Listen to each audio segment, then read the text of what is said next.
तर निकालापूर्वी तिकडे शरद पवार गटाची देखील बैठक संपन्न झाली आहे। शरद पवार, सुप्रिया सुळे आणि जयंत पाटलांमध्ये चर्चा झाली आहे। शरद पवार गटाची ऑनलाईन बैठक झाल्याचं कळतंय। शरद पवार एनसीपी पक्षाच्या नेत्यांची ही महत्त्वाची बैठक होती।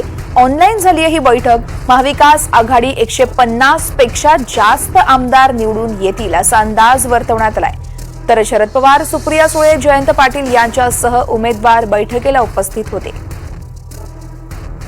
या संदर्भात अधिक माहिती देत आहेत सागर कुलकर्णी आहेत आमचे प्रतिनिधी आपल्यासोबत। सागर, मवियाकडून खबरदारी घेतली जाते, ठाकरे गटाची बैठक, काँग्रेसची बैठक आणि आता इथे शरद पवार गटाची देखील ऑनलाईन बैठक झाली। काय चर्चा झाली नेमकी?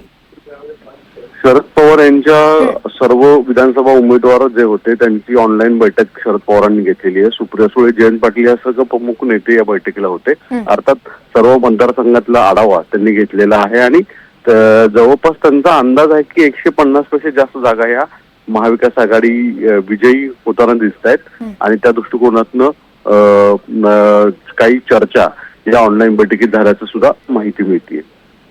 निश्चितच, त्यामुळे आता काय घडामोडी घडतायत बघाव्या लागतील। सागर, खूप खूप धन्यवाद तुम्ही दिलेल्या माहितीसाठी।